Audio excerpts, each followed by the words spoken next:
بنو امیہ اور بنو عباس میں نے فرق آپ کی خدمت میں بیان کیا تھا کہ بنو امیہ تو کھل کے دشمنی اہل بیت میں سامنے تھے، بنو امیہ نے جو کیا وہ کھل کے کیا سامنے تھے، مگر بنو عباس کھل کے نہیں تھے، وہ محبت اہل بیت کا لباس اوڑے ہوئے تھے.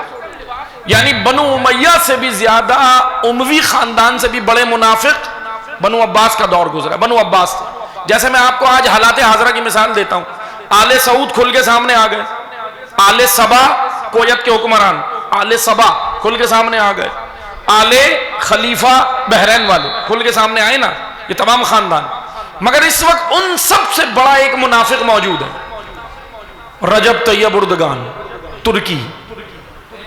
یہ ان سے بڑا ہے، اس کو ٹرمپ نے بڑی تھپکیاں دی ہوئی ہیں، اور یہ ابھی انتظار میں بیٹھا ہے کہ ایران اور عراق کا جو کردی علاقہ ہے یہ انتظار میں بیٹھا ہے. یہ منافق اعظم ہے. یہ بھی انتظار میں بیٹھا ہے کہ جیسے ہی امریکہ اپنی فورسز یہاں اتارے گا، کہاں پہ؟ کردستان کے علاقوں میں، عراقی کرد، ایرانی کرد، ان علاقوں میں جیسے ہی امریکہ اپنی فورسز اتارے گا، یہ اپنی فورس بالکل ایسے ہی ترکی بھی یہاں شامل ہوگا، کیونکہ ترکی نیٹو کا حصہ ہے، اس کو آنا پڑے گا، نیٹو میں ہے وہ باقاعدہ. یہ آئے گا اور اس کی پلاننگ یہ ہے کہ ترکی کردی علاقوں کے اندر عراق اور ایران کے کردی علاقوں میں وہ کام کرے گا جو اس نے شام میں داعش کا ساتھ دے کے کیا تھا. مگر ایک چیز یاد رکھے، ہم بھی انتظار میں ہیں، جب تمہارے ابا کو نہیں چھوڑا تو تم بھی آ جاؤ، آئیں سب آئیں مل کے. کیا کہا تھا کہ میں دنیا کے مسلمانوں سے نہیں کہتا شام میں ہماری مدد کو آؤ، میں دنیا کے کافروں سے کہتا ہوں اکٹھے ہو جاؤ تاکہ ہم تمہارے ساتھ وہ کریں جو علی نے خیبر میں مرحب کے ساتھ کیا.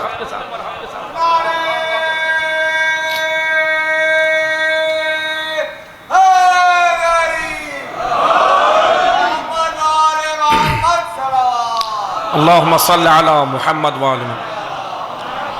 اذان محترم، بہرحال ابھی میں کرنٹ افیئر میں زیادہ نہیں جا رہا، ورنہ بہت ساری چیزیں جو بیان کرنے کی، مگر یہ یاد رکھیں یہ پوری ایک پلاننگ ہے. امریکہ ابھی اس وقت جو یمن کو انگیج کیا ہے، دیگر جو انگیج کیا ہے، ابھی اس کی پلاننگ یہی ہے کہ یہ آبنائے ہرمز اور ادھر وہ نہیں کر سکا جو اس کی پلاننگ تھی، ابھی وہ ادھر اتارنا چاہتا ہے فورسز، اور 12 رول بھی اتارے گا.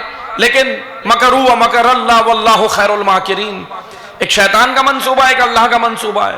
اور یہ یاد رکھیں، شہید رہبر کے جملے لکھ لیں، لکھ کے لگائیں، بینر بنائیں. فرزند علی، غلام علی، فقیر علی، سید علی خامنہئی شہید کے جملے تھے کہ یہ دور شیب ابی طالب کا نہیں، خیبر کا دور ہے. اب محاصرے کا دور نہیں رہا، اب تم ہمارا محاصرہ کرو گے. اور الحمدللہ دکھایا بھی ہے، خالی دعوے نہیں کیے الحمدللہ. اس لیے بہت خوبصورت جملہ ہے، یہ بینروں پہ لکھ کے لگائیں، شاہراہوں پہ لگائیں. یہ مکتب تشیع کے غلبے کی صدی ہے. یہ ظہور سے قریب ہو رہے ہیں انشاءاللہ ہم. یہ مکتب تشیع کے غلبے کی صدی ہے. میں ایسے ہی باتیں نہیں کر رہا، جب ہم تاریخ میں ائمہ کا دور دیکھیں گے تو ہمیں یہ سارے حالات نظر آئیں گے، کنڈیشن نظر آئیں گی، مگر انشاءاللہ یہ ظہور کے قریب ہوں گے انشاءاللہ. بس عزیزان محترم، بنو عباس لباس اوڑھ کر آئے تھے محبت اہل بیت. میں آسان زبان میں سمجھا رہا ہوں بھائی. بنو عباس نے امام رضا کو شہید کیا، فرش اعزا بھی خود بچھوایا تھا. اب اگر ہم ہوتے کیا کہتے؟ مولانا کام تو اچھا کیا ہے نا، آپ مولوی حضرات ہر کسی کو جس کو دیکھو، ہر کسی کو ایجنٹ بنا دیتے ہو، کسی کو کچھ بنا دیتے ہو. شیطان کے اچھے کاموں میں بھی شیطانت ہوتی ہے. تو جو سنیں کہ میں نے ایک واقعہ یہاں بھی پڑھا ہے، شاید یاد ہوگا آپ کو، کئی جگہ پڑھا ہے. ایک جوان تھا بہت عابد عبادت گزار، میں نے پڑھا ہے یہ کئی جگہ، یاد ہوگا جو ان کو، میں لیکن دوبارہ ریپیٹ کر رہا ہوں. تو جو سنیں کہ جوان تھا بڑا عابد، وہ پتہ کیا کرتا تھا؟ تہجد گزار تھا، تہجد بھی نہیں چھوڑتا تھا. ایک دن تہجد میں اس کی آنکھ نہیں کھلی، وقت نکلنے والا تھا، اس کو کسی نے جھنجھوڑا، گہری نیند میں تھا، کسی نے جھنجھوڑا. وہ ایک دم ہڑبڑا کے اٹھا، اس نے وقت دیکھا، بڑا عابد بہترین جوان تھا، اس نے وقت دیکھا، کہنے لگا بھائی ٹائم کیا ہوا ہے، اور ایک دم گھبرا گیا، کہنے لگا تہجد. فوراً بھاگا، وضو کی اور کھڑا ہو گیا مصلی پہ، فوراً نماز تہجد پڑھ. اچھا جب پڑھ لی، چلو وقت نکلنے سے پہلے پڑھ لی. اب اس کے ذہن میں آیا مجھے اٹھایا کس نے تھا. پھر اس نے جب ادھر ادھر نظریں کی تو دیکھا ایک بزرگ آدمی کھڑا، ایک وائٹ ریش بزرگ آدمی کھڑا ہے سفید ریش. اس نے کہا کہ حضرت آپ کا بہت بہت شکریہ کہ آپ نے مجھے جگایا نماز کے لیے, اور میری تو آج تہجد قضا ہو جاتی, کبھی میں نے تہجد بھی نہیں چھوڑی, آج نکلنے والی تھی. آپ نے بہت اچھا کیا مجھے جگایا, مگر اپنا تعارف کرائیے آپ کون ہیں. ان بزرگ نے کہا کہ کیا ضرورت ہے نام کی, بھائی آم کھاؤ گٹھلیاں کیوں گنتے ہو, چھوڑو بس. اس نے کہا نہیں نہیں مجھے پتا تو ہونا چاہیے نا آپ کون ہیں. اس نے کہا بھائی تمہاری نماز تو ہو گئی نا, کہا ہاں ہو گئی, تو پھر مجھ سے کیا لینا دینا. کہا کہ نہیں, جب اس نے بہت اصرار کیا جوان نے کہ پھر بھی آپ مجھے بتائیں کہ آپ حضرت ہیں کون, تو اس نے کہا کہ سن, یقین کرو گے. کہا کہ ہاں یقین کروں گا. کہنے لگا میں ابلیس ہوں, شیطان. اب یہ واقعا ہم بھی سوچ سکتے ہیں کہ شیطان نماز کے لیے جگائے گا, نہیں بھائی وہ تو نماز کے ٹائم سلاتا ہے, اس کو جگایا ہے. اب یہ پریشان ہو گیا جوان, کہنے لگا یہ کیسے ممکن ہے, یہ کیسے ممکن ہے کہ شیطان جگائے گا. کہنے لگے کیوں بھائی.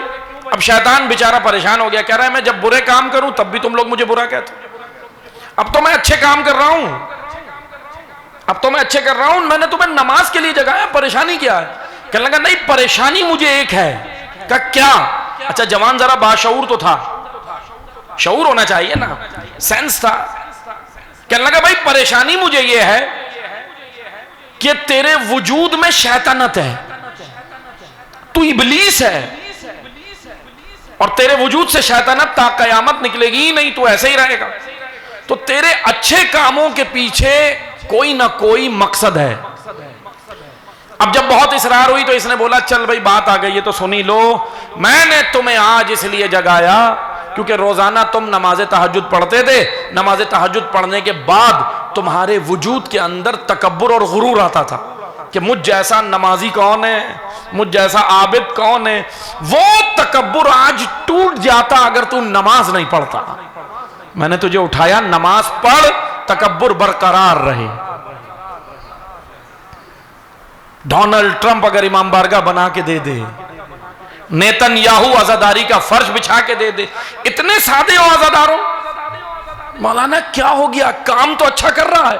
شیطان کے اچھے کاموں کے پیچھے کوئی خطرناک مقصد ہوتا.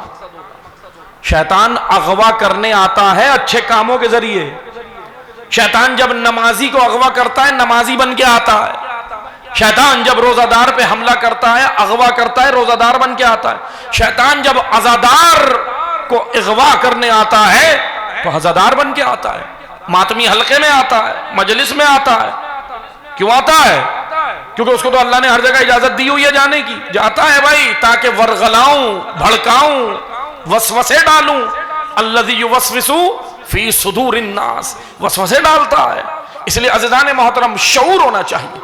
بنو عباس نے اسی طرح کیا. امام رضا کو یہاں زہر دیا, امام کاظم کو یہاں شہید کیا, اور امام کاظم اور امام رضا کی عزاداری سرکاری سطح پہ کروائی, جھنڈے لگوائے, سرکاری سطح پہ کروائی بنو عباس کے حکمرانوں نے. اس لیے خوش مت ہوا کریں چلو جی آج تو ہماری پارلیمنٹ کے اندر حسین حسین ہو گیا, ہماری اسمبلی کے اندر فلاں چیز ہو گئی. خالی حسین حسین ہو جانا کمال نہیں ہے. کمال یہ ہے کہ حسین کی فکر اور راہ بھی پارلیمنٹ میں پھیل جائے.